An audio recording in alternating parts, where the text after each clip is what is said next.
時間已經到，我哋 It's the scheduled time. We have already formed a quorum. We may now start the meeting. Can we invite the witnesses to join us?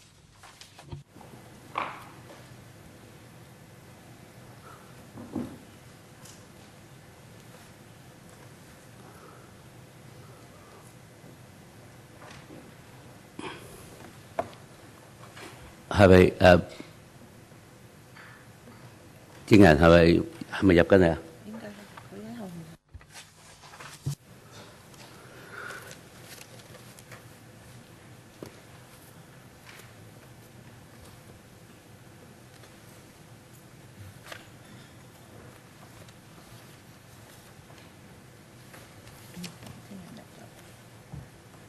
請坐下。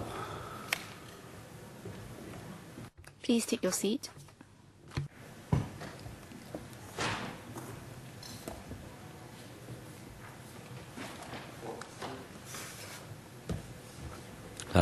我哋可以開會證人入咗嚟。We may now call the meeting to order. First of all, I'd like to thank Mr. Tong for coming to the hearing again. I'd just like to say that, well, your oath made on the 24th of May is still in effect, and that's point number one. And number two, the questions that we're going to ask today will not be confined to the scope of the IRC report and also the hearings held before. And if members would like to put questions to you, you are bound to answer those questions. And when you have to discuss with your team, please do make an application to me, and then your two lawyer friends are not allowed to write notes to you, and if you need to discuss with them, then you will have to seek approval from me beforehand, and you may only discuss with them after I've given you my approval. Before we open the floor, I'd like to refer members to R60/7 and Gen 36. That's a document from the Director of Audit, and that's in response to our letter to the Director of Audit in relation to the scope of the investigation and also the government-appointed IRC Independent Review Committee. So what's the difference between the scope of work of the two committees and also in the IRC report? There are certain documents which are not included in the Director of Audit's paper. So can the Director of Audit explain that to us? Thank you. Thank you, Chairman. Well, in our letter, in fact, we have already explained that in Report 60, Chapter 7, the scope of our work, and initially we focus on the CRD, the Community Relations Department's Preventive Education and Enlisting Support Against Corruption work. And initially we try to look at the work done by the CRD on education and publicity and how effective it had been. But then, in the course of that, we noticed that for certain expenses that were included in the publicity vote, and as we stated in the report, we investigated or we looked into two major events, and we made certain recommendations afterwards. We also read the IRC report, and of course, the report looked at the ICAC's regulatory system and procedures for handling official entertainment gifts and duty visits. It's a very comprehensive review, and the scope of its review when compared to the value for money audit that we did was somewhat different, and therefore the coverage would be different. So our audit was not as extensive as theirs, and we did not cover some of the details contained in their report. And Chairman, thank you for giving us the opportunity to explain the difference between the two reports. Thank you. colleagues, well, even though the details might not have been included in report number 60, but then given the fact that some of the details have been revealed in the IRC report, you're also allowed to ask questions in relation to the IRC report, which also is related to our work. But then when you refer to that report, please do try to put your questions from the perspective of value for money audit. And if you want to understand more about the case, well, we do have another select committee set up within this council, which will be able to do that. So will those who would like to ask questions, please raise your hands. Thank you. Next, Paul Chair will be the first one, and then Kenneth, and then Raymond Wong, Gary Chan, Alan Leung, Ng Singh. All right, 15 minutes each. Paul, you may start the ball rolling. 15 minutes, please. All right, when you ask questions, and if you would like to refer to the IRC report, please let us know which part and which page. And if you'd like to refer to the questions that we had put to him before, then you can also refer to a particular paragraph in a transcript, which meeting or hearing you're referring to, and if you have difficulties, we can help you. All right, Mr. Chair. Thank you, Chairman. To be fair, Mr. Tong, you've been here on several occasions, but then you've also given us a lot of evidence, and therefore I'd like to recap what you have said before in this council. First of all, I'd like to refer you to this. I understand that you've already given a copy of the transcript of the past hearings. Have you got a chance to go through them, Mr. Tong? Chairman, yesterday we only received the copy of the transcript in the afternoon. Where time permits, I was able to go through some of the major points. All right, given the fact that you only received that very late yesterday, I hope that you can try your best to take a look at the transcript before you answer our questions. First of all, can I refer you to the hearing held on the 24th of May? In the transcript, page 106, starting from page 106.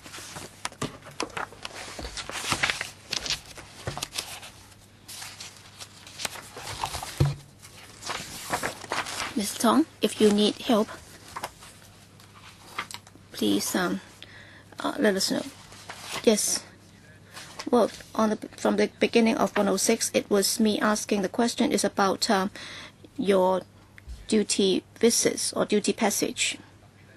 And in particular, if I may refer you to page 106, 107, and 108, actually you see that the focus of the discussion was on you yourself, whether or not with regard to the duty visit arrangement, itinerary, and so on, were you involved? And on page 108, you said that you didn't have much room to maneuver. Can you see the answer, Mr. Tong?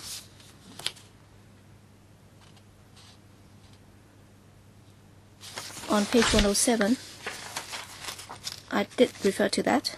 Yes, mention was made about that. Yes. And then on 108, specifically on line 27, you made it very clear. You said that you confirmed that there wasn't much room to maneuver in this respect. Mr. Tong? Yes, that was what I said. And then on page 110, once again, you emphasize that sometimes it's difficult to change other people's arrangement. And then line 21 on 110, you said that your concerns would be what you would be doing, who you would be meeting, and what subjects would be discussed. And then when you go to a particular place, if there is any date that doesn't have any work to do, then you should have left. Which page? 110, page 110. Line 30. So I'll be concerned about what I'll be doing and who I'll be meeting.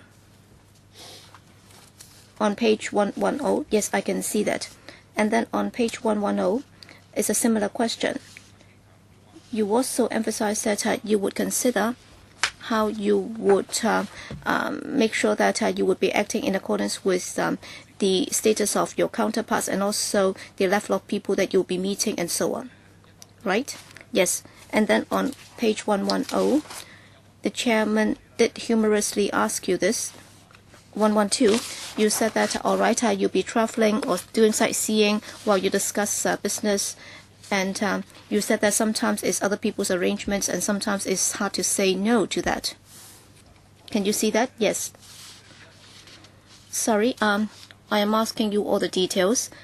So, Mr. Tong, can you confirm this point? That is, in the past, during the 33 duty visits, and afterwards, the IRC said that it was actually 35 instead of 33 such visits.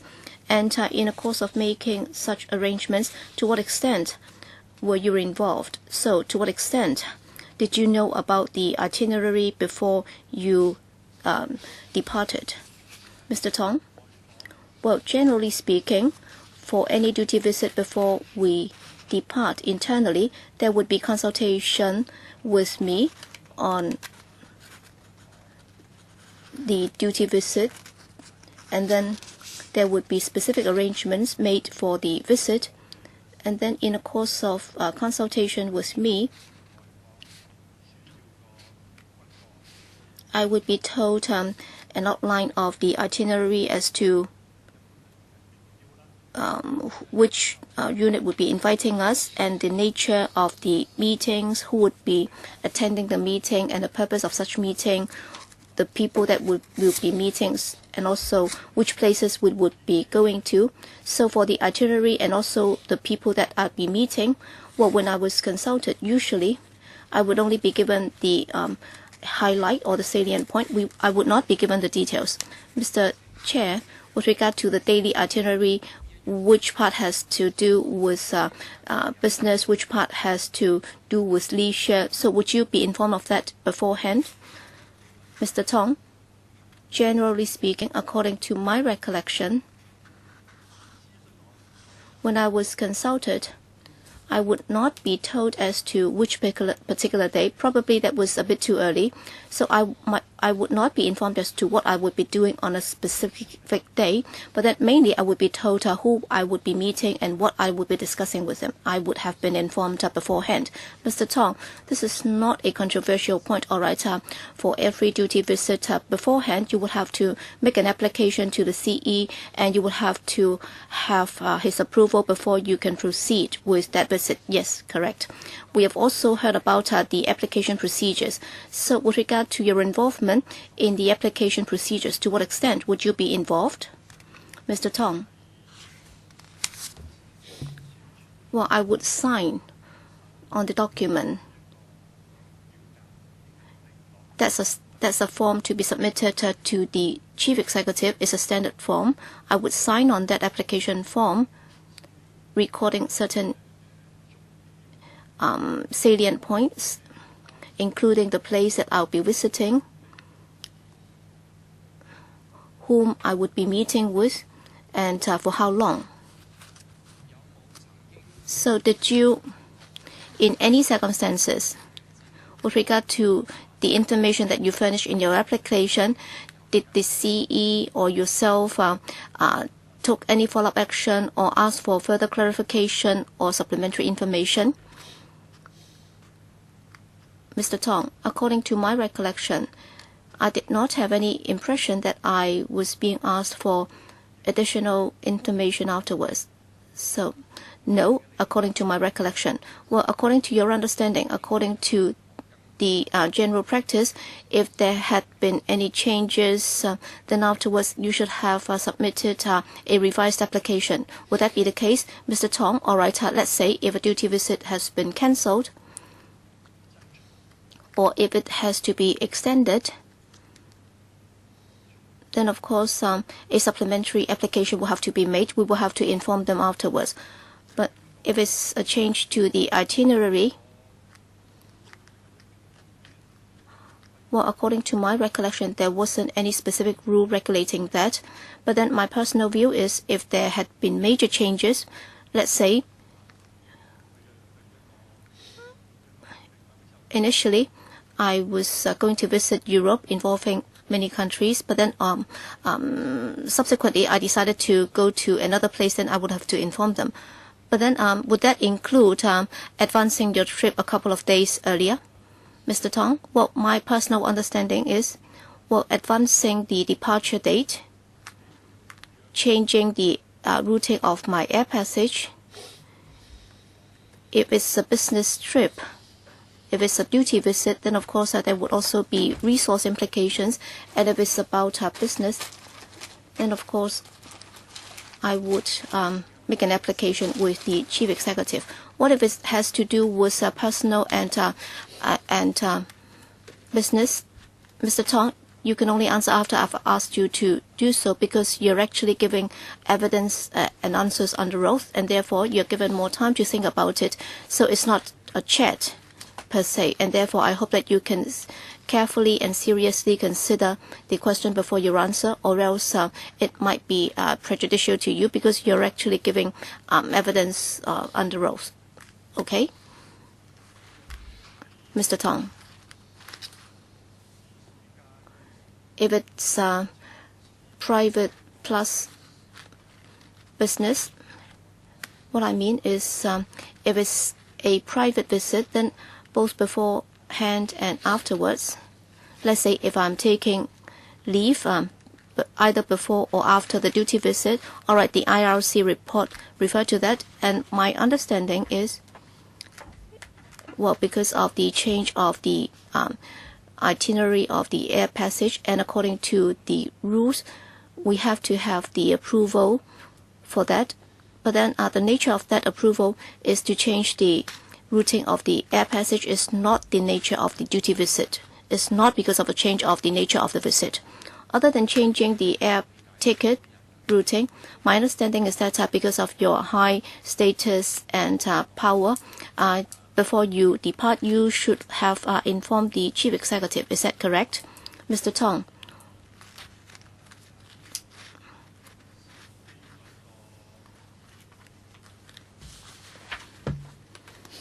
All right, if it's within my leave, that is my vacation leave, then my understanding is, for example, if I am leaving Hong Kong over the weekend, all right, recently, during the Mid-Autumn Festival, if I were still in service, then if I leave Hong Kong, then I do not have to notify him. But then if it's otherwise, then of course I will have to inform him in advance. If it was a Friday, which is a work day, when you had to leave Hong Kong, Mr. Tong, if it was a Friday when I had to work, then I would consider whether it was after my office hours or during my office hours. If it was during my office hours without leave application, then I would be working. And if I leave during my office hours, then, well, Friday is a work day. So if you did not take leave, then you would be working. Yes. So please answer based on this. Give a clear answer. Well, I cannot leave Hong Kong if I am working.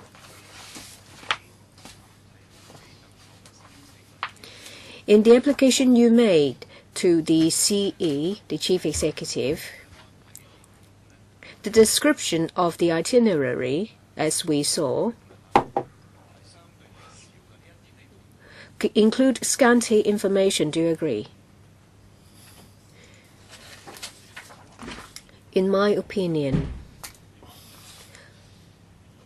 I would not have the opportunity. I don't have the opportunity to see all my past applications, but I think that all along the applications I made to the Chief Executive covered salient points.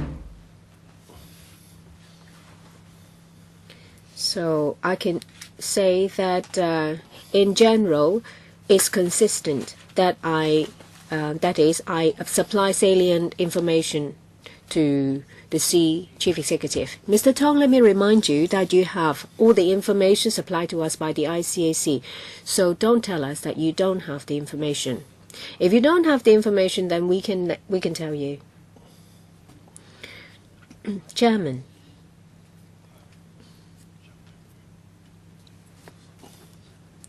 The ICAC supplied information on 30 plus occasions to the PAC. You should have the information. So in relation to the applications, I'm telling you that you have the set of documents supplied to us by the ICAC. Mr. Zhe asked about information on the documents. So let me remind you, when you said that you did not have the information, that is not true. And if you do think that you don't have the information, let us know. We'll supply the same to you.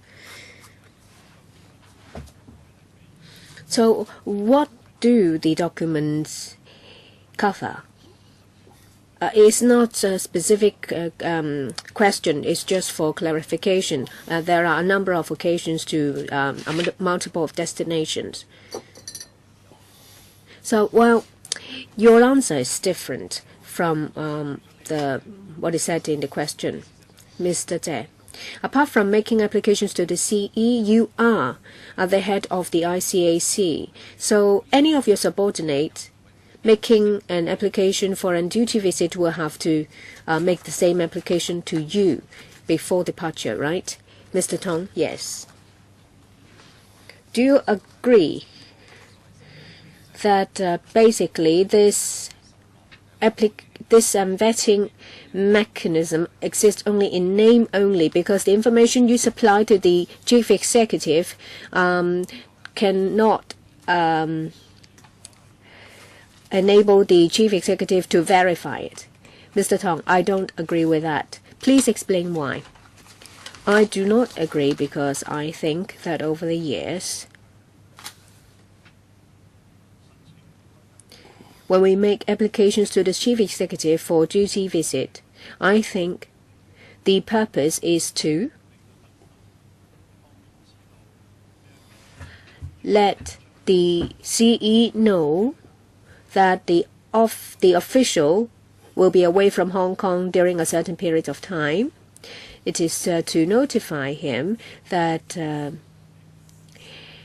there is another person acting in the position, and also to tell the Chief Executive the purpose of the visit, as to whom you would see, and if the CE has to contact the official himself and not the person acting, then the Chief Executive will know the information. That's the purpose.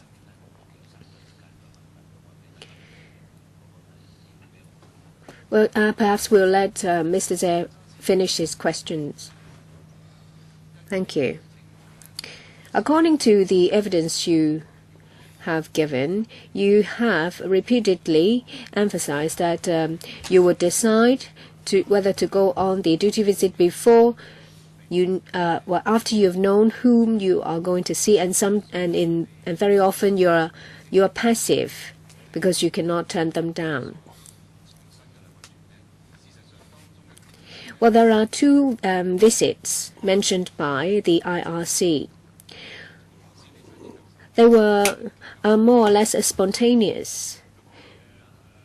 There was no application whatsoever. Mr. Tong, please think carefully, because what you said is different from what you previously said.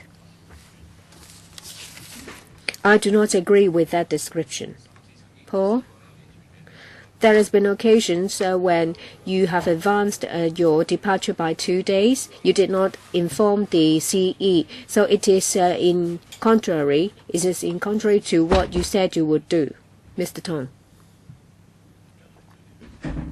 Well, either what Mr. Zhe said is unclear, or my understanding is unclear. by advancing the departure date by 2 days, well, it doesn't mean that the whole delegation left 2 days earlier. There was an occasion mentioned by the IRC. Well, my understanding may be different from that of members. It was pointed by the IRC that procedural approval should be sought in relation to changing the date of departure. Well, it involves public money, and they could not find a record of the change of date of passage, and they can not rule out the possibility that it was an oversight. Mr. Tong, please don't rely solely on your memory. Please refer to page 125, Jan 22, to Yunnan and Beijing.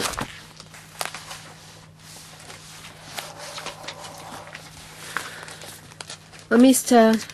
Zhe asked you for a reason, and you said in your answer that you had to give the information to the CE because the CE would have to know whom to approach. But if you left earlier, unless you have telephoned to tell him, then he would not have known. Please refer to Jan 22, page 125. Can someone help him? Can someone help him to give him the information? It is in relation to a visit to Lijiang.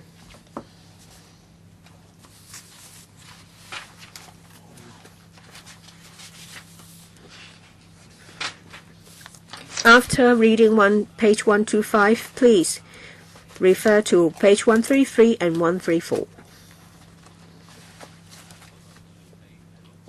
And that is in relation to visit to Leshan.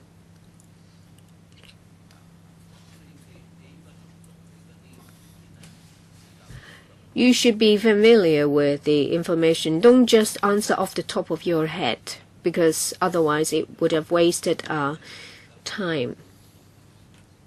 I have to keep reminding you. You are giving evidence under oath. Have you read the document? Page 125, Jan 22. The visit to Lijiang. To Yunnan. Beijing and Yunnan. There is no Lijiang. Please answer, Mr. Zhe. Well, now you have digressed.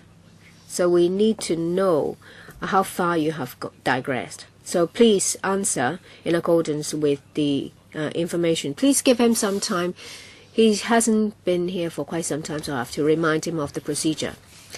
Mr. Tong, is it the case that you have prior knowledge of where you would go apart from Beijing, including pleasure destinations, or is it your practice, or was it your practice that you would deliberately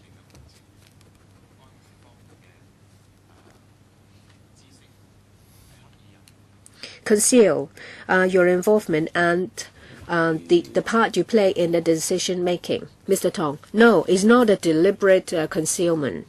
Let's refer to page 125. Page 125, yes, I see that in relation to the trip to Yunnan, on this form,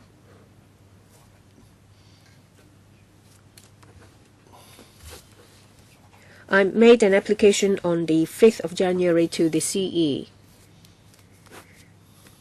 The IRC specifically mentioned this application on top of another application to Sichuan. I did my best as far as possible to ask the ICAC to supply me with information.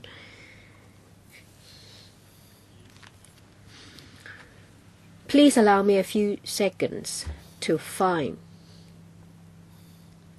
the relevant part. It is in relation to the application to Yunnan.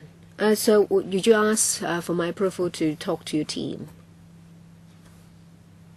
Perhaps I will furnish the information first. So you have to seek my approval before you can talk to your team. You want to answer later? When? You want to answer now? Can I have 1 minute? Yes, I give you approval to talk to your team. Mr. Zhang, maybe just give him some time. Sorry, I want to wrap this up before we move on to another topic so that we don't have to go back to it.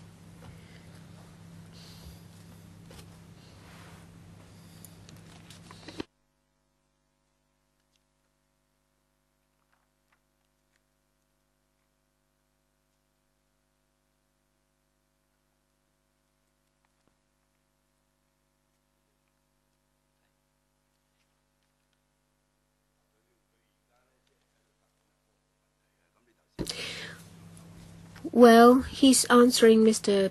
Zhe's question, and you said you don't want to go back, so we can just deal with other issues, because I don't want to sit here waiting for him.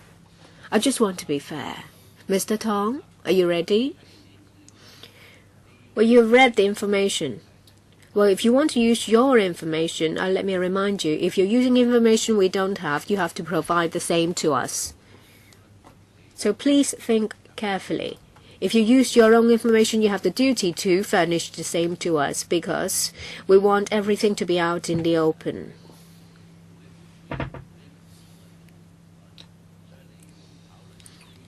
So if you want to use any of your own information, please supply the same to us as evidence. Thank you. The information I was referring to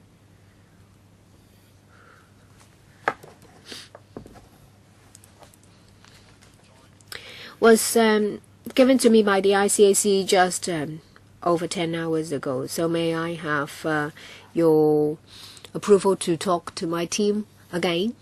Yes.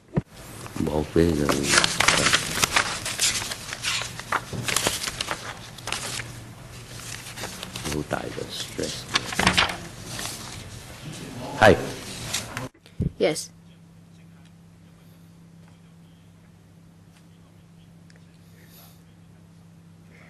Well, and some of the information I have may not have been updated, and I have written on the copy I have.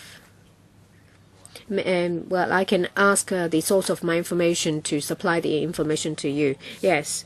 Well, after Mr. Zhe, we will let Mr. Kenneth Leung to ask questions.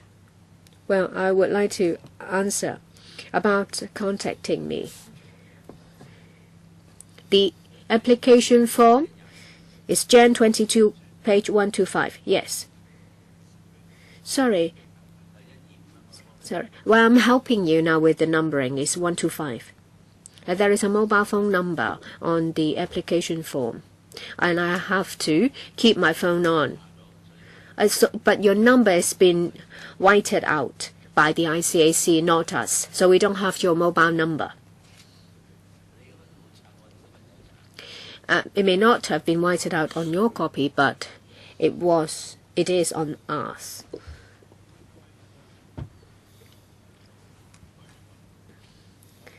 The visit to Yunnan, 2008, at the end of December. My colleagues asked me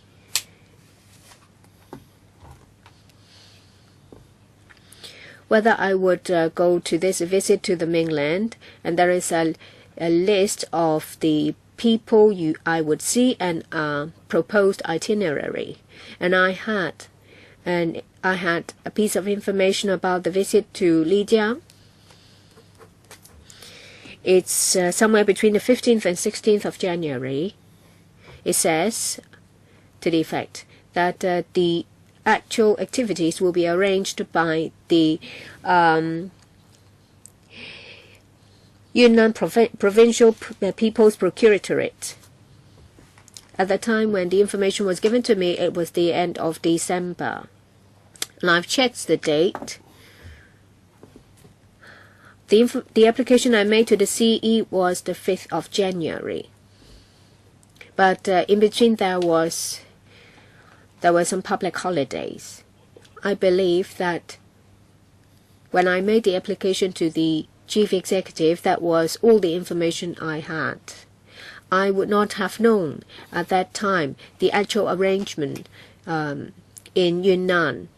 Inquiries were made by my colleagues in relation to the Yunnan province, and it was done via Beijing, not directly with Yunnan. Mr. Zhe.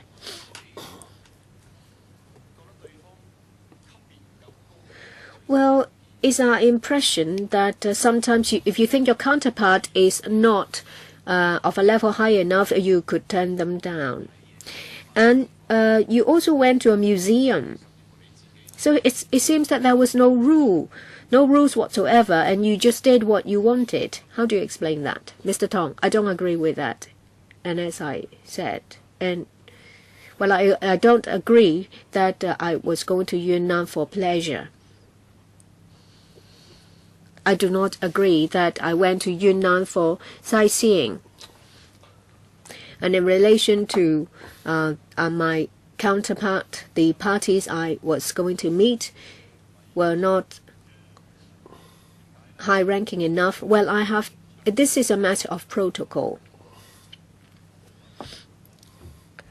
I recall that the IRC mentioned that on one day there was no official duty.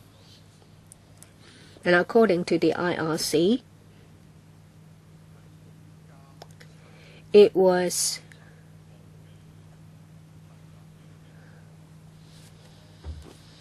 a visit to a training center under their monitoring authority. And my and it was in relation to my counterpart over there. This training center or research center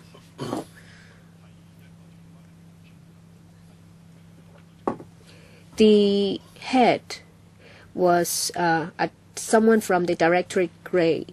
So it's my contact point. If I did not engage in any exchange with them, I thought that it would have an adverse impact on my deputy in the future.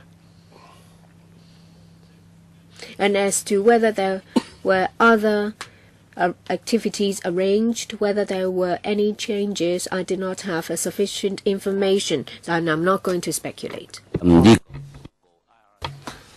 Are you referring to paragraph 5.8 of the IRC report, Mr. Tong? In paragraph 5.8, I think Le Shan was about something else. Paul, I think I will ask other members to ask the questions now. I am sorry, colleagues, for allowing more time to Mr. Chair, who is the lead member, to ask the first question. And so, Kenneth Chan, Chairman. Mr. Chairman, may I take this opportunity? And I'll allow you time to do that later. We need to carry on with our questions. I'll give you time to go back to paragraph 5.8 in a while. May I consult with my legal advisor now regarding my exchange with Mr. Poche? I'll give you time later on to consult with the members regarding paragraph 5.8. Regarding the inconsistencies I refer to, I'll allow you some time later on to consult with your counsel. Mr. Chan, Chairman, I'd like to follow up on the question of duty visits. Mr. Tong, could you please go to the minutes of our meeting of the 24th of May, page 119, that is the transcript of the hearing which you attended, page 119 of that transcript. Which paragraph? I'd like to refer to the answers in from line 1 to line 20. Yeah. And also, you said in the hearing, say line 16, for example, and line 20, you said that you would, based on the outcome and progress of the duty visit, you would report to the CE. Mr. Tong, Chairman, may I invite the member to remind me of the page again? Page 119. That is the transcript of the meeting held of the PAC on the 24th of May 2013. This is the transcript. Are you referring to line 20, Mr. Chan? Now, if you go to line 16 and 20, line 16, the chairman asked, there's an opportunity, and then the chairman said, he asked you whether or not you have reported to CE. In line 20, you said you had. If you allow me some time, please. I think don't be nervous, Mr. Tong. I'll allow you time to do that. Page 119. Do you have that? Yes. Yes. Kenneth, could you repeat the question again? Well, the question was, after these 35 duty visits, did you ever report to the CE regarding the effectiveness or progress of those duty visits, either verbally or in writing? Have you done that? Mr. Tong, Chairman. Regarding individual duty visits, my recollection is that I would not specifically report to the CE in respect of a particular duty visit. In the transcript, I said, the chairman in line 16 said, whether you have an opportunity, something else, the question is whether or not you reported to the CE. And I said that earlier I had consulted with the Executive Council, but the chairman said that you're not responsible to the Executive Chairman. I think members are able to read that. Yes. What I'm trying to say is that for an individual duty visit, it's not an item for which I need to report on, but regarding the experience of that duty visit, I would report to the Executive Council and the CE. Why did you have to report to the Executive Council? We don't understand the role of the CE as Executive Council and its relationship with yourself. I think you should report to the CE and not to the Executive Council. Could you explain this part to us? Are there something that we don't know? Could you enlighten us, if you may? We will be worried if you have to report to the Executive Council. Does it mean that members of the Executive Council would need to know about the details of your work? So what exactly was it that you have to report? What I said was rather,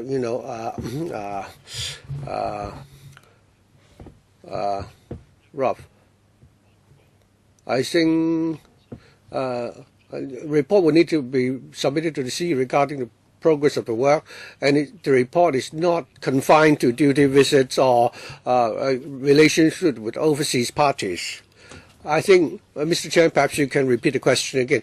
I'll repeat my question again. That is, after you finish with each and every duty visit, would you discuss with the CE about what you've learned and what you have actually, how you have benefited from that duty visit, or this simply go through the ritual, fill in that form, and submit it to the CE?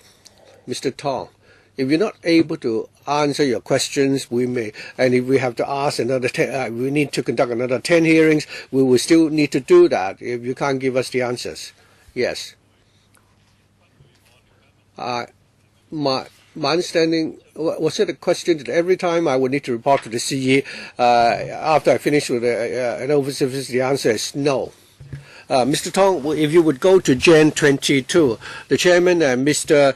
Chair had already referred you to that document regarding the forms you need to fill in when you apply, made an application to the CE for overseas visits.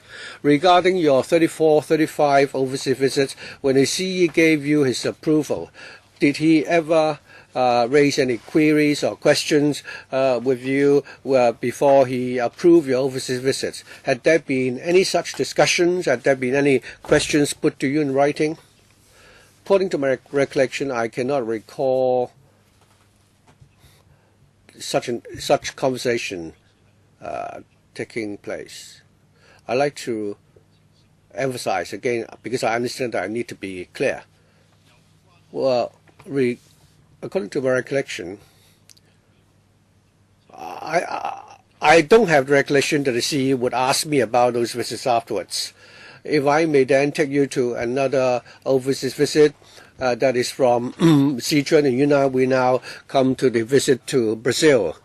If you will refer to the IRC report, and I'm referring to page 7, that is in the preface or prologue to that report, page 7, para 31. Can you find that, Mr. Tong?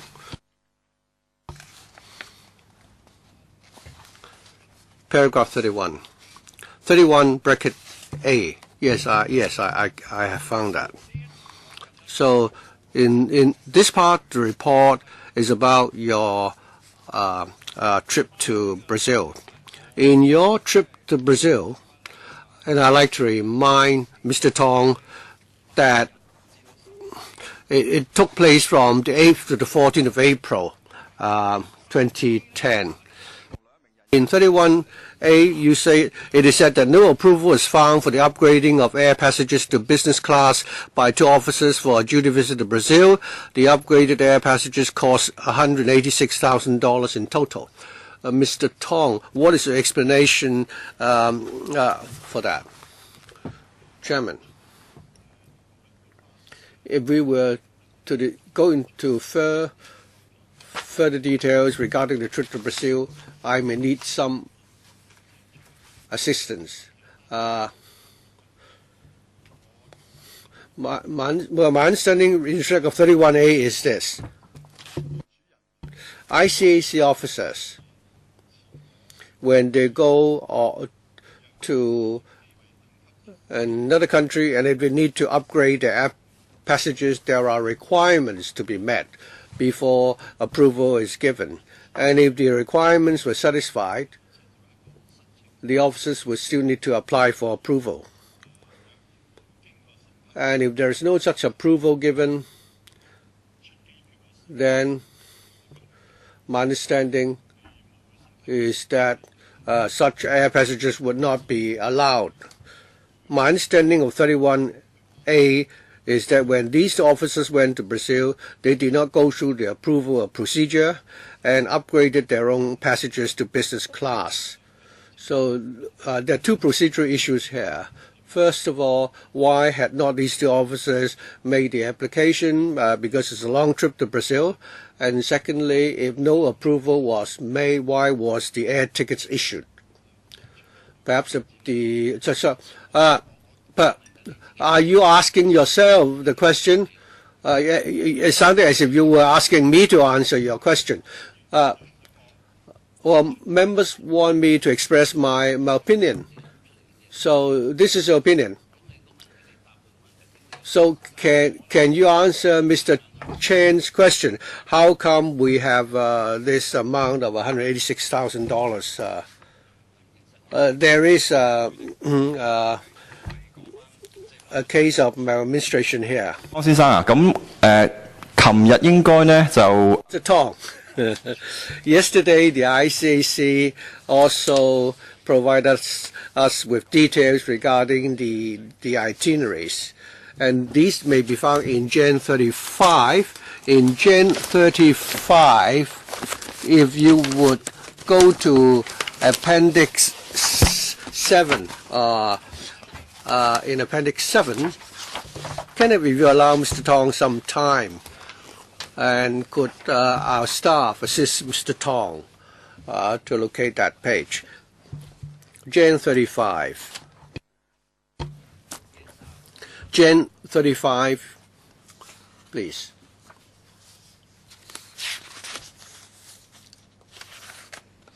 Appendix 7. Well, this was supplied to us yesterday. This is new information. So allow Mr. Tong some time to go through that. I'll give you some time, Mr. Tong. Can I, look at it with my team? No, I don't think that will be necessary. Could you simply look at it yourself? Gen 35. 你應該有㗎啦嚇。 They should already have been provided with that document. Can I pass it on to my counsel? I have finished. Mr. Chen, may I now put my question? Well, when you departed, the $186,000 you admitted that it was maladministration. Well, you left for Brazil on April the 6th. When you returned, why did you arrange for yourself to come back to Hong Kong from Brazil via London back to Hong Kong? Did that cause the air passage to go up substantially? What was the reason for that? Chairman.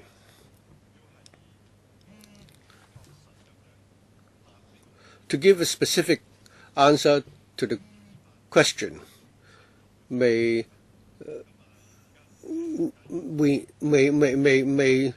may need to discuss whether or not there was ever such a discussion. Since I don't have the information offhand, I can only give the answer based on my recollection. According to my recollection, my trip to Brazil was a long one. It took a long time. It wasn't a direct flight, and we have to stop over another city. At the same time, we also had the opportunity to consider various options. For example, you can go to Brazil via stopping over and other cities. And if we were to stop over other cities, we had to consider whether or not we could,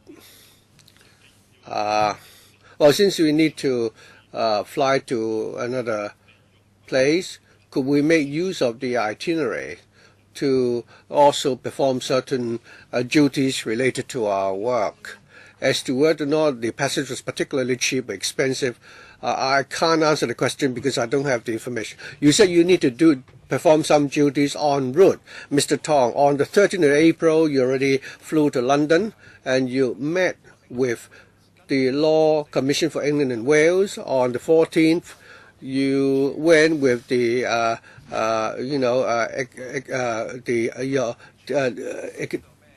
Trade and Economic Office in London. How was that related to anti-corruption work? And then you met with the director of the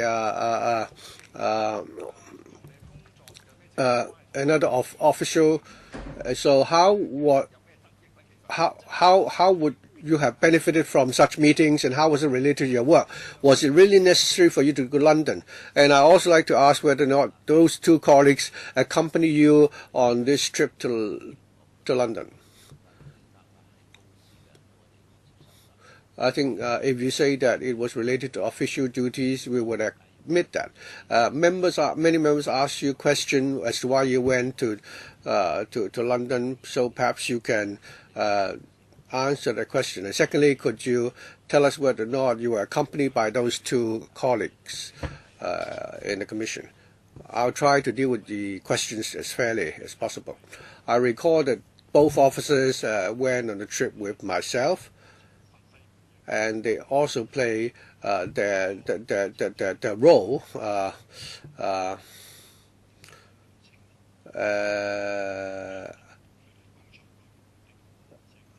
I remember the title and the names of those two officers, so I can answer the question regarding the work that was done.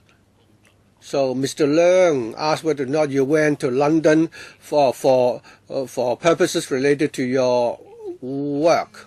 You met with some Hong Kong officers for lunch there. Could you answer his question? Was it business related? Yes, it was actually business related. How about your two colleagues? Mr. Leung asked whether or not those two officers, why those officers needed to accompany you to London. Couldn't you have met with the other parties alone? Why did you need to be accompanied by these two officers, and as a result spend an extra $160,000? I believe those two officers, it was necessary for those two officers to also, accompany me on that trip. Could you explain why that was so? Because this involves, public funds, and we need to look at this from the value for money perspective. I'll be explained to answer these 3 points. On the 13th of April in the afternoon, on that day, the person we met. Don't tell us whom you met. Tell us about the rank of those two officers. Why did you take them along when you met with this person? The two officers, one of them was the then acting assistant director of the operation department, and the other colleague, I believe, was the principal officer from the anti-corruption department.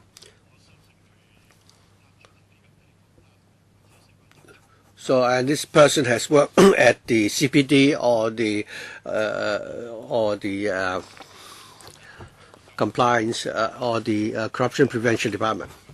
Mr. Chet, follow-up question. Mr. Tong, would you now go to Jan 22? I'm sorry, Kenneth. That document have been supplied to us by the ICAC. You're talking about, it may be found in Jan 14. I don't want him to follow up further on that. But, Can you read it out? I have a couple more simple questions. Yes, sir, you have to give him time to find the information. All right, Jan 22 includes your replication forms to the Chief Executive. Can I refer you to page 133? All right, page 133. So that was dated 16th of April 2010, right? Yes. So that's the application form for the Brazil duty visit. Mr. Tong, can you find that? Yes.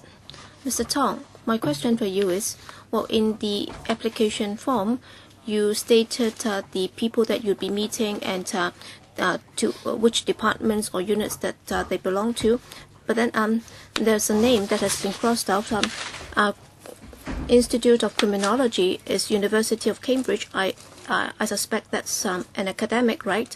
All right, you'll be meeting this academic, and in your application form, you stated that you would be meeting him. But then how come in your actual itinerary, that is in Appendix 7 of that paper, no mention was made about meeting that academic?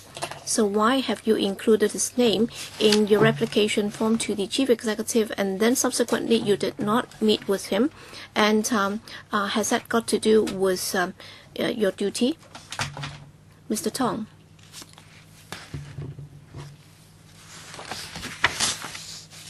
Well, Chairman, I have to rely on my recollection. I believe, well, in my paper, that name has also been blocked. That's why I couldn't remember or recall the name. I didn't remember exactly whether I did put down the name.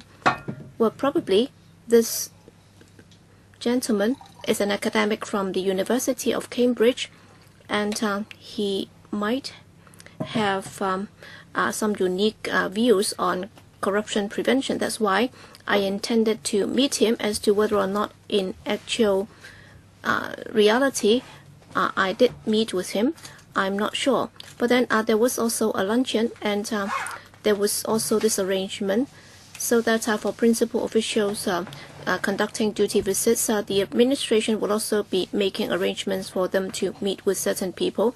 So I might have intended to meet with this person. He might have been invited to that luncheon, but then with the lapse of time, I'm not sure whether or not I did meet him. And even though it's not stated here, it doesn't mean that I did not meet him. In other words, if you do not wish to meet him, it's okay. So if they are not important people, then why on earth would you have put that down in your application form? So is it that you're trying to fill up the application form and that's all? So can you explain that? All right. To fill in the name of that person, well, he might have put forth a proposal or a proposed itinerary, because this gentleman might help in doing corruption prevention. It's the same as meeting that person who has expertise in serious crime. We might have every intention of meeting a particular person, but then because of objective circumstances, we might not have been able to do so, probably because he's not in town and so on. All right. So shortly before your departure, you were not sure whether or not you would be meeting this guy, but then subsequently, because that guy was busy, that's why you did not meet him. So can I interpret it that way? No, that's not correct. Well, I had intended to meet him. Usually there would have been connections made with him and arrangements would have been made for us to meet with him, and I had every intention of meeting him. That's all. All right, one last question. It's about your Brazilian trip. All right, Mr. Tong, you met criminal commissioner. You also met director of serious and organized crime agency. All right, it's a long time ago when you did that trip. Okay, when you met with those officials and experts, how much time would you spend with your meeting with them? So can you recall that from your recollection? Mr. Tong, all right, on the 13th of April, I met with the criminal commissioner, and there was a special purpose. It's a very specific purpose that I met with him, and I spent a long time with him. And my recollection was we had a meeting, and he also brought with him his assistant, and I also took my assistant with me. So could you remember how long did you spend with him? 1 hour or so, or what? Well, I'm not sure. Probably more than an hour. All right, it doesn't really matter so long as for business. All right, Mr. Chair also asked you about Gen 22. Mr. Leung also asked you about page 133, also in Gen 22. All right, page 125 and 133. So when you fill in the names of the hotels in Brazil, you were very specific about the names of a hotel, where they were located, and in London where you stayed. So you provided all the information and the detailed addresses of those hotels. How come on page 125, when you visited Beijing, all right, page 125, well, in the column on hotels, you did not fill in. All right, you did fill in the names of the hotel, and in Yunnan, you also fill in the names of the hotel. But then after departing Yunnan, did you include the names of the hotel? So can you help us? Well, according to the information with me, as I explained earlier, well, when I issued that on the 5th of January, according to the information that I had about Yunnan, well, that information was not available. But then did you try to conceal from the chief executive? So had you been selective in furnishing information, you knew that there was some room to maneuver, and this is a form to be submitted to the CE office. Was it that they did not do it very carefully? So did he give the approval on the 5th of January? So did you tell him very clearly as to where you would be going? Because in your answer to Mr. Chair just now, you said that he would have to be able to reach you when he needed to, and he would have to know the phone number of the hotels and so on. So when you fill in the forms, did you follow very strictly your itinerary? And if you're not sure about the itinerary, how could you have put in the names of the hotel, and how could you have made the application with the chief executive? Can you explain a bit more to us? Well, in filling in that form,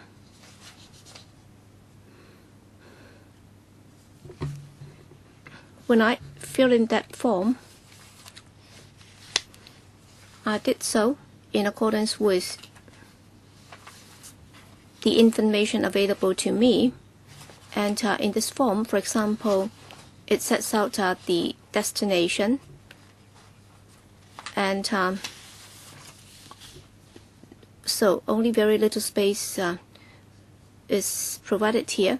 And I told the chief executive on the basis of the information available to me. Well, let me remind you, in the IRC report, that is the report by Mr. Chow, in Annex 7 to the report, it's set up very clearly when you visited Lijiang, when you took the plane, and all the details and so on. How come on page 125 in that form you did not refer to those details? The reason why I had to put that to you, that's because in the form and in the IRC report, you furnish all the details, but then at the time of making the application on the 5th of January, you did not make any mention of that. That was why I was asking you this. So was it a deliberate attempt not to include such details so that the chief executive would not have known that you would be visiting Lijiang, because that was already included in the itinerary? Can I refer you to Annex 7 of the IRC report? Yes, I did. That's why Paul asked you just now, and I'm asking you the same. That's on page 125 of Gen 22 about your itinerary. You were not able to answer the question. That's why I'm asking you personally. How come in the IRC report, in the itinerary, that detail was included, but then in the Gen 5th application form, you did not include that detail? Can you explain that? Well, Chairman, thank you for your question. I would also like to point that out here. Well, when we read Annex 7 of the IRC report with regard to the Beijing, Kunming, Lijiang itinerary, apparently it's very comprehensive, and all the details are here, and you can also refer to Annex 8. I think that's only after the visit was completed. Annex 7 and Annex 8, I'm of the view that it's a reconstruction of the visit afterwards. So it's not what we had known before the visit. That's why Paul was asking you about this. Did you report that to the chief executive? If there's such a gap between what you told him and what actually happened? How come there were several blank columns that were not filled in? You did not report to the chief executive. When you reported to the executive council, you should not have reported such details, right? So I'll give you some time so that you can have time to think about it before you answer the question. All right, next member, Mr. Raymond Wong. Raymond Wong, thank you, Chairman. Well, my first question is for the audit director. All right, the IRC report is an independent review committee appointed by the chief executive. So it's not against the former commissioner, but then it has a reason because of what he did. And then you also had the value for money report, and then we had the PAC, and then there was this criminal investigation. All right, that's because you're so fond of drinking, and you've been doing things arbitrarily. That's why you have caused all these to happen. All right, you're shaking your head. It doesn't really matter. Okay, my question for the audit commissioner is, all right, you've read this report, and also in chapter 7 of report number 60 is about preventive education and enlisting public support against corruption. There's a chapter on drinking hard liquor and duty visits and so on. But then in the IRC report, apparently it's a lot more detailed than your report. You already explained that at the beginning of this hearing. All right, it's okay. But then I'd like to ask you, what's your, well, did that provide any insight to you? So when you conduct future investigation, when you conduct further audits, would you be thinking about these? All right, it's about his personal feeling. Well, would that give you any inspiration at all? To be fair, all right, Chairman, the reason why there has been such discrepancy, that's because we did our hearing on the basis of that report. We had to be fair to him, and therefore we were not able to put certain questions to him because of that report. All right, he did not lie. And if he had lied, then he could have been sent to prison. All right, we have to be fair. All right, you might think that I'm very serious in my questions and so on. All right, I'm helping you. So what's your view? Did that provide any inspiration to you, Mr. Sun? Chairman, thank you. Well, the focus of our attention in the report is on the CRD's work in promoting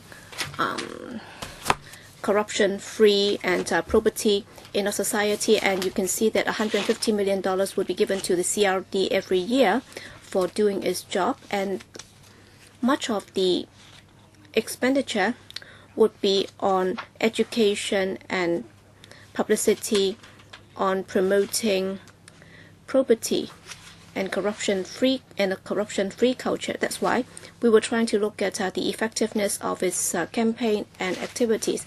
But in the course of that, we also found out that when we checked several activities organized by the CRD, there were also some discussions and consideration, and there were 3 considerations in looking at these activities or events. That's about the ICAC's standing orders, the CSO, with regard to entertainment, how it dealt with it, and how it monitors such spending. Yes, we looked at 2 major events, and we raised 3 questions. With regard to the CSO, all right, the CSO was very clear in providing that entertainment would involve all the expenses involved. But we found out that certain items at different times and on different occasions, when they consume or when they purchase or procure alcohol, well, the way it was dealt with was somewhat different from our understanding of a CSO. And also, at different venues when they consume dessert, how that was dealt with. And again, that was somewhat different from our general understanding of how it should be dealt with. And also on the entries made, well, some would be entered into entertainment vote, and others would be entered under the publicity vote. And we also had a discussion with the CRD colleagues or staff, and after that discussion we did not agree with their approach. That's why in our report we also recommended that the control on entertainment vote should be tightened up. And we have also read the IRC report, and the IRC actually checked several hundred entertainment activities. And in this regard, their final comment or their conclusion on such activities, when compared to our auditing of the 2 major events, was consistent.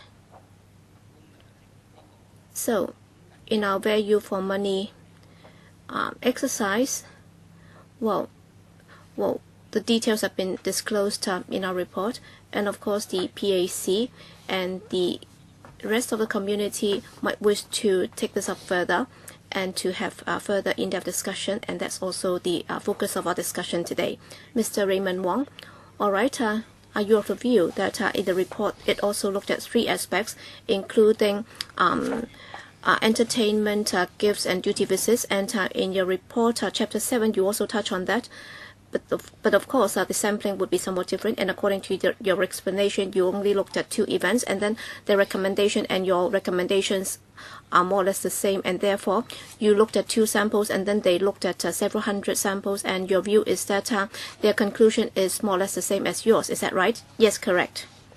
All right, I'm not going to probe any further because of the pressure of time. All right, all I'd like to point out is if you look at the audit report and also the IRC report, basically with regard to the content, in particular, the areas that we are most concerned about, there are some discrepancies, and therefore that gave rise to the questions that we put to Mr. Tong earlier, and that's why we have to have this hearing. We have to be fair. We have to get to the root of the problem. But then Mr. Tong, in earlier hearings, and your attitude was the same when you answer the questions put to you by the 2 other colleagues. So you've been rather wishy-washy. All right. Did you read the IRC report in detail? Did you read every word of it, Mr. Tong? Yes, I did. Okay. So were you of the view that what he said in the what said here in the report is true and accurate? So can you answer the question? What is said here, is it true and accurate, Mr. Tong? All right, in the published report. Well, let me explain. Well, some of the is a redacted version. Some of the paragraphs have been blocked. So for the parts that have been disclosed and published, can you answer that? Well, Chairman, please allow him to answer the question. Raymond, I have to explain that because it's a redacted version. Because when you asked him whether or not he did read every word of the report, but then parts of it have been crossed out. That's why I do have the responsibility to explain to him. So, have you read that in detail? Well, as far as I'm concerned, when I read the report, so you might have read the full version, the full version, but then what we have with us is the redacted version. Did you read every word of it? And are you of the view that what is set out here in the report is true and accurate? All right. Well, the version that we have is the redacted version. I've only read the redacted version, and I can see that it's based on facts and figures. All right. So it's true and accurate. And then also on the review recommendations, and also during your term, all right, it refers to the former commissioner all the time. So for the 3 parts on give some entertainment and duty visits, all right, can I say that your view is that it's true and accurate? So can you just answer the question, is it true and accurate when it says that you had violated the rules, Mr. Tong? Well, in certain areas, I would have different views. I beg to differ. All right, you have different views. So, it's different. You have a different view because what is said in there is not a fact, or you have a different view about the review. Well, if it is a fact, then you cannot have a different view. Mr. Wong, can you give him some time? Let me finish first. Mr. Wong, today we're not here to talk about this report. Let me finish first, please. This is not a venue for you, an occasion for you to perform. We're here to look at this discrepancy with what we heard.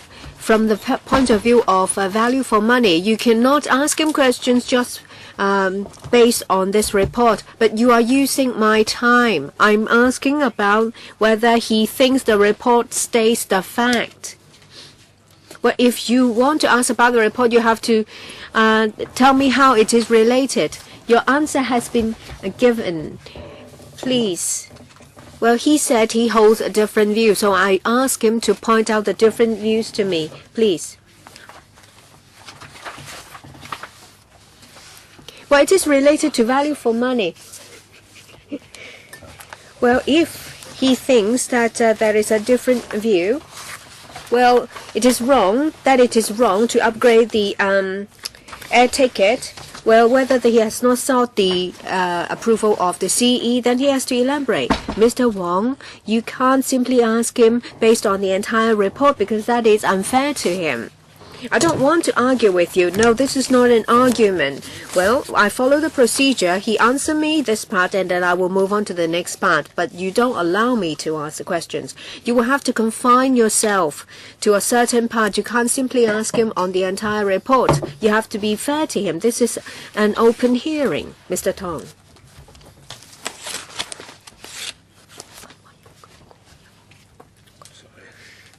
Well, you asked me for my review on the entire report. I think first that is based on facts. And apart from facts, the report also states its opinions and recommendations and comments. The report it's beneficial to the future operation of the ICAC. I think this is a specific issue, and I think this is a good thing. Can you give me examples? Well, let me first ask you to ask question before you ask your question. Mr. Tong, which part? Well, all I can say is that I have reservations. I can't say that I object to it or I do not agree with it. I think it is necessary for me to further clarify in relation to matters that have been said to be non-compliant, and they are related to duty visits. Please allow me, Chairman, to find the relevant parts.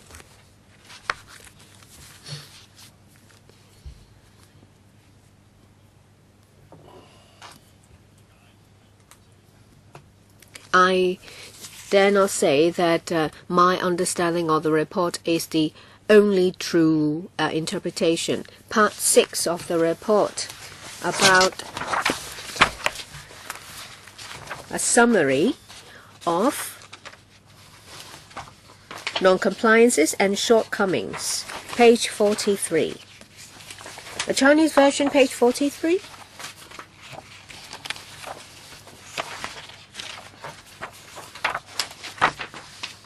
Is the non-compliances under duty visit. Paragraph number, please. Subparagraph L. 6.1L. Part 6 non-compliances and shortcomings. Page 42 of the Chinese version. Paragraph 6.1. Page 43. Under L, there is 1 and 2. Hin-ming, Xingdao. Page 48 of the English version.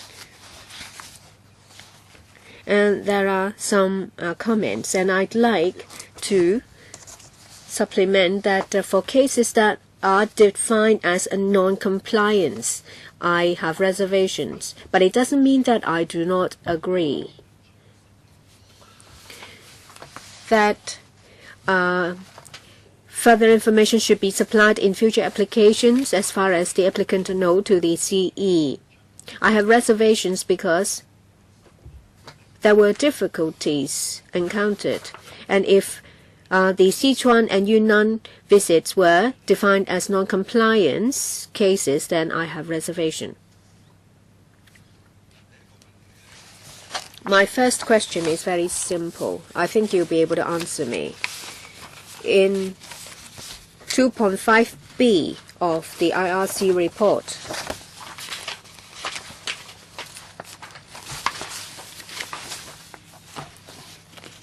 you mentioned it is also mentioned in Annex 3 of this report is Standard Form 569. This is a form of the administration branch which states in relation to beverages and tips. And in July 2009, the ICAC revised its CSO to clarify that expenditure per person should be inclusive of food, beverages, and tips. You were the commissioner of the ICAC. Did you know about Form 569, Mr. Tong? Paragraph 3.8 in the report. You will find, when I ask you for answers, I know what this form is about. I asked you for an answer whether you knew when you were the commissioner that there was this form, Mr. Tong. Actually, it was only yesterday when I obtained information from the ICAC. The information indicated that the revision of Form 569 was done without my taking part. The first question by Mr. Wong was whether you have read the report. You have read it. So you were not asked about information of the ICAC. You said that you have read the report.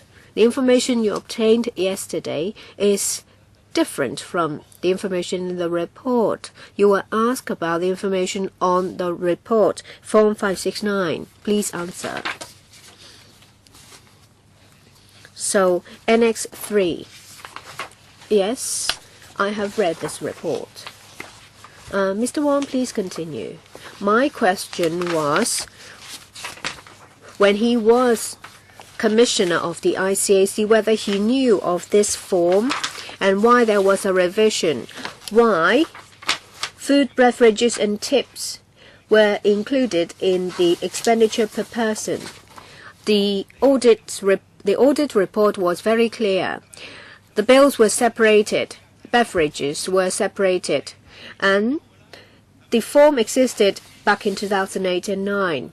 And how would you not know about this form?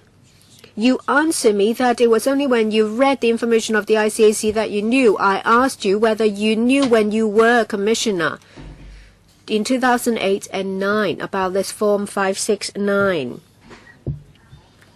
There were two questions. First, whether you knew or not, and if you knew, why it happened. What happened. Well, there are two questions. Yes, I knew of the form, and as far as I can remember, I did not know the background under which the revision was made and how it came about. My question was not answered. You said you knew. In June 2008, the ADM introduced a standard form, Form 569, indicating that entertainment expenditure includes beverages and tips. In 2009, the ICAC revised its CSO to clarify that expenditure per person should be inclusive of food, beverages and tips. There are differences. The letter is about expenditure per person. When you were the commissioner, so you knew of the introduction of the standard form and its revision later. As far as I can recollect, and also in accordance with the new information I mentioned, that I did not know about the revision. I knew about the form, but I did not know about the revision. Mr. Wong. My second question.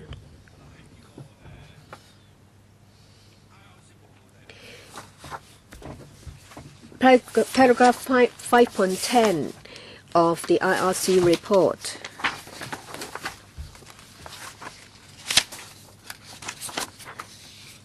Can you find it? It's page 41 in the English version.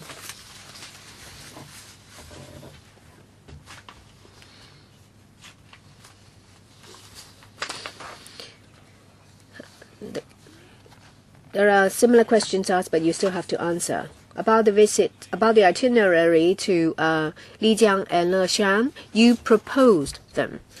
Yes or no? No, not by me.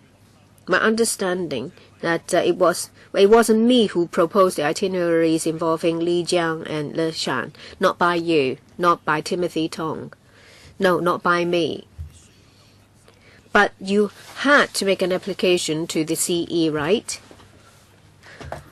I had to make an application to the CE about the entire visit. You said Li Jiang and Le Shan were not proposed by you. But at the time when the application to the CE was approved, you did not specifically mention Li Jiang and Le Shan. Yes or no? In the application made to the CE, I did not mention Li Jiang and Le Shan, and I have explained about that. But that is a fact. I can explain. Well, you were given opportunities to explain, but you did not. I was waiting for an opportunity for me to explain, and I've started to explain. Mr. Wong, would you allow him an opportunity to explain? My question was very clear. Yes, your question is very clear. Okay, now I will give you a chance again to explain, because you were asked by 3 members. I have started with my explanation. I was halfway through. No, you did not. I haven't finished with my explanation. Yunnan. At the end of the year, I got the information about the visit on the 5th of January. That is, after 1 working day, I believed that the information I was given by the ICAC was a visit to Yunnan. I supplied the same information to the CE.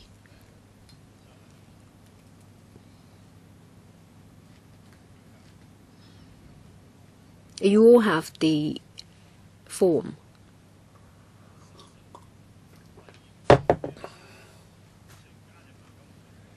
I believe that the addition of Li Jiang was decided at a late stage. It was done after the approval by CE to Yunnan was given. I did not know much about Li Jiang, but I knew that Li Jiang is in Yunnan. I was given approval to visit Yunnan, and as far as I know, my itinerary was arranged in cooperation with the Yunnan Procuratorate, and I obtained approval from the CE. But you knew that that was non-compliant. Just now, Chairman, I have told you that I have reservations. So you're not happy that it was defined as a non-compliance. Jan 24. Jan 24, ICAC supplied information about the entire visit, the itinerary. We have the information. On the 5th of January, you made an application to the CE. In Jan 24 Annex 8,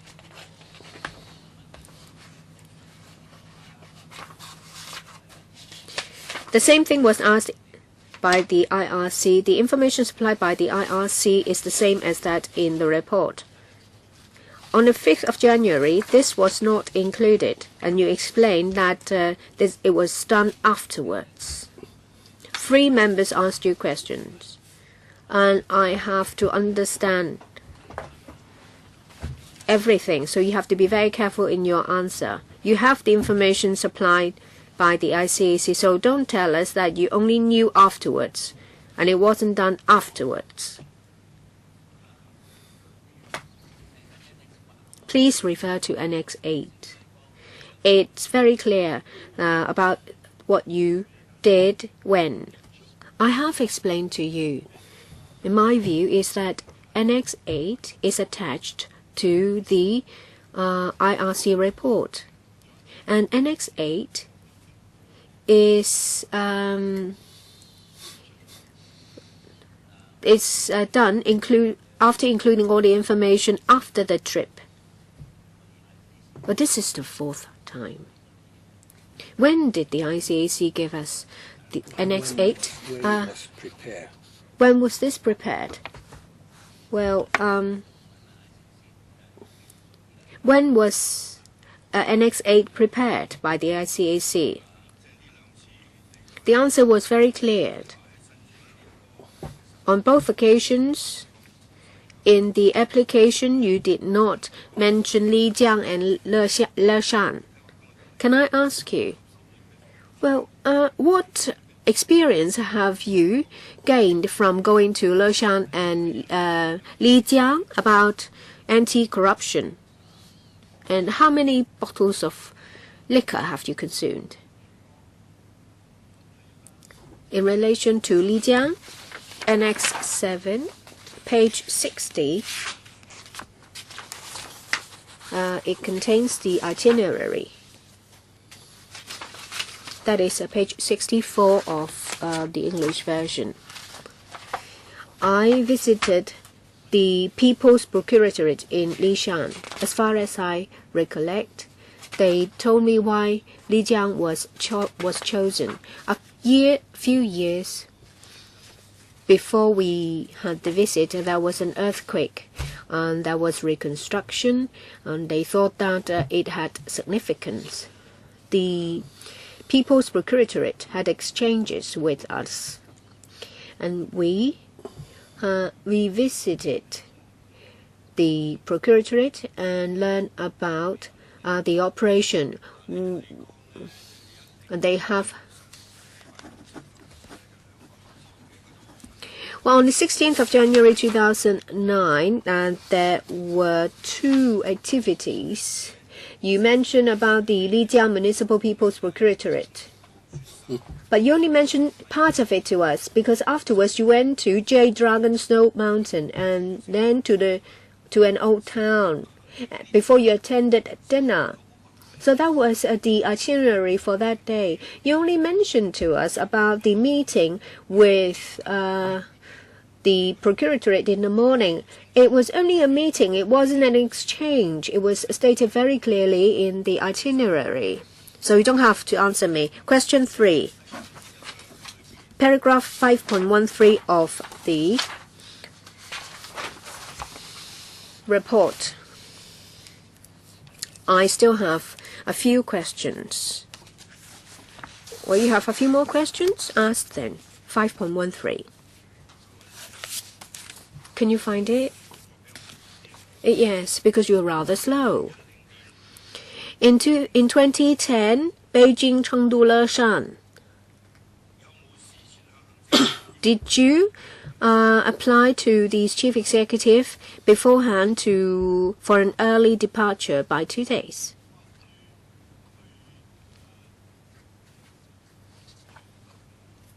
In relation to an early departure by 2 days, the IRC said they did not find the application. I cannot rule out the possibility that it was an oversight. What do you mean? Well, I can only answer in accordance with the report, because I cannot remember every single thing I did. Well, you said you have read the entire report, and there were a number of sessions of open hearing here, and you have a team of lawyers. People were helping you, including your girlfriend. How can you say that you can only recall what happened based on the report? You were the commissioner of the ICAC for 5 years, and it is intolerable. You're wasting our time. I'll ask you again. Did you spend the entire 2 days in Beijing? Tong, could you answer Mr. Wong's question? What happened during those 2 days? Well, during those 2 days, according to my recollection, I should have been in Beijing. You said you should have been in Beijing, but you might have gone to Tianjin on one of the 2 days. On one day you went to Tianjin in the morning, and then I'm asking you whether or not you stayed in Beijing for both days. You actually, for that trip when you departed 2 days earlier, had you left Beijing. So did you leave on that trip 2 days earlier? And were you in Beijing during those 2 days? And if not, what have you done during those 2 days because public fund is involved here. I think he has a right to ask that question. Well, during those 2 days, I was engaged in personal activities and no public funds was involved. I departed 2 days earlier, and I actually paid for the expenses incurred, and no other delegates on that visit were involved. According to recollection, I was in Beijing for those 2 days. Members asked whether or not I remember I had not put in an application. A few years ago, when I made an application for this visit, I really can't remember what I have done and what I had not done. But changing the date of departure, that was done through a different department. Mr. Wong. During the public hearing on June the 20th, I don't think you need to look up the reference. Either is in the IRC report or the existing Commissioner, Mr. Simon Pei. In answer to our questions and what he's said through the IRC report, he said the approval from the CE for the Commissioner to go on duty visit is a substantive approval. It's not a simple, formality. It's not that you've prepared an itinerary and you simply go through the ritual and then ask for the CE for an approval. But the existing commission told us that this is not the case. This is a substantive approval that we're talking about. On 4 occasions, you actually booked the air passage before the CE approval was granted. As regarding the time when the air passages were booked, I was not personally involved. The booking of airfares was handled by our colleagues in the administrative department or the officer in charge of duty visits. Mr. Wong said that you booked the air tickets before approval from the CE was given. It's not possible that you don't know. You were the commissioner. And if no approval was given, you allow them to proceed, it would mean that you are not following the rules. Please think carefully before you answer the question. Chairman, I think what you've said involve whether or not I have the ultimate administrative responsibility. I admit I have that responsibility because I was commissioner. As to when the air, passage or air tickets were issued, I don't know because I had a lot of work to do every day. No, Raymond Wong's question is very clear. You need to apply to the CE, and only after it's given you the approval could your colleagues or do their part. But the point is that before you apply to the CE, you're already booking the tickets. Who gave your colleagues the authority to do that? The CE has not even granted given you the permission, and they already were doing this or made the decision to do it. So I think you have to answer Mr. Raymond Wong's question. Yes. Well, I can only say this, because I can't say whether or not I have any communication with my colleagues at the time. I agree this is a case of poor communication, but I don't believe that we went ahead before the CE approval or had been given. If the booking of the air passage, I think if it was done, for the purpose of insurance, that it was our colleague's decision. But according to the PC report, I think the point we're talking about value for money here. If you book the tickets before approval is given and you forfeit later, you will be fined. Yes, but I didn't know at the time. So on. I think I finished. Colleagues, may we now take a 15-minute break, and then we'll come back and start with Mr.